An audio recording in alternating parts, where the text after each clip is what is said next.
ఆచి చికెన్ మసాలా ఈ నెల 6న నిర్మల్ జిల్లాలో పర్యటించనున్నారు సీఎం రేవంత్ రెడ్డి. ఇందులో భాగంగా సభా ఏర్పాట్లను పరిశీలించారు మంత్రి జూపల్లి కృష్ణారావు. బాసర్లో మాస్టర్ ప్లాన్ అమలు చేయడంతో పాటు ఆలయ పునర్నిర్మాణానికి శంకుస్థాపన చేయనున్నారు. అనంతరం మధుల్లో 200 కోట్ల నిధులతో ఇంటిగ్రేటెడ్ పాఠశాల నిర్మాణానికి శంకుస్థాపన చేయనున్నారు. అనంతరం భారీ బహిరంగ సభలో ప్రసంగించనున్నారు సీఎం. ఈ సందర్భంగా మంత్రులు జూపల్లి కృష్ణారావు, గడ్డం వివేక్, రాష్ట్ర ప్రభుత్వ ముఖ్య సలహాదారులు సుదర్శన్ రెడ్డి సభా ఏర్పాట్లను పరిశీలించారు. ముందుగా జ్ఞాన సరస్వతి అమ్మవారిని దర్శించుకుని ప్రత్యేక పూజలు చేశారు.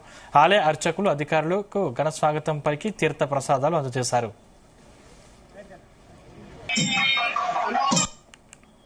బాసర దేవాలయ సంస్థాపకులు బాసరతో పాటుగా పిప్రి, ఎందుకంటే ప్రజాపాలన అట్లాగే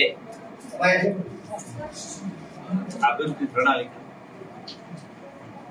99 రోజుల కార్యక్రమంలో భాగంగా వస్తాము. ఈ ఆదిలాబాద్ జిల్లా అడవి ప్రాంతం, శివరి ప్రాంతం, మహారాష్ట్ర బార్డర్ ప్రాంతం, ఆదివాసీలు, గిరిజనులు, వెనుకబడ్డ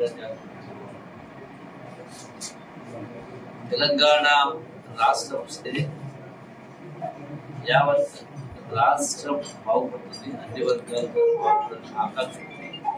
ఎంతో మంది ప్రాణత్యాగాల ఫలితంగా తెలంగాణ రాష్ట్రం వస్తుంది.